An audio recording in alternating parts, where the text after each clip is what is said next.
कोल्हापूर महानगरपालिका निवडणुकीमध्ये Congress single largest party ठरली असली तरी महायुतीनं एकत्रितपणे बहुमताचा आकडा पार केलेला आहे। मात्र त्यानंतर आता भाजप आणि शिवसेना शिंदे गटामध्ये महापौर पदावरून तणावाची चिन्ह निर्माण झाल्याचं चित्र बघायला मिळते। कारण शिवसेनेनं कोल्हापूरमध्ये ज्या पद्धतीनं बॅनरबाजी केलेली आहे आपण बघू शकतो। बाळासाहेबांची स्वप्नपूर्ती शिवसेनेचा महापौर होणार अशा पद्धतीचा हा बॅनर आहे तो लावण्यात आलेला आहे। आमदार राजेश क्षीरसागर यांचा नावाचा उल्लेख ज्यावर या सगळ्या बोर्डवर आपल्याला बघायला मिळतोय आणि अशाच पद्धतीचे हे सगळे बॅनर आहेत ते शहरभर झळकल्याचं देखील बघायला मिळते आणि त्यामुळे शिवसेना महापौर पदावर दावा करणार हे आता स्पष्ट झालेलं आहे आणि त्यामुळे भाजप शिवसेनेच्या या दाव्याला महत्त्व देणार का हे देखील पाहणं महत्त्वाचं असणार आहे। कारण संख्याबळाचा विचार केला तर भाजपला 26 जागा मिळालेल्या आहेत तर शिवसेनेला 15 जागा मिळालेल्या आहेत आणि त्यामुळे संख्याबळाचा जर विचार केला तर भाजप या सगळ्या महायुतीमध्ये मोठा पक्ष म्हणून समोर आलेला आहे आणि असं असताना शिवसेनेनं केलेली ही बॅनरबाजी सध्या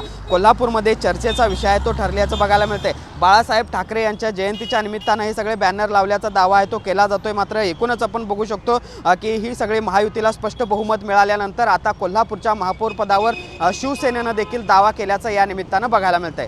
जर्नलिस्ट सुनील काटकरचं भूषण पाटील TV9 मराठी कोल्हापूर।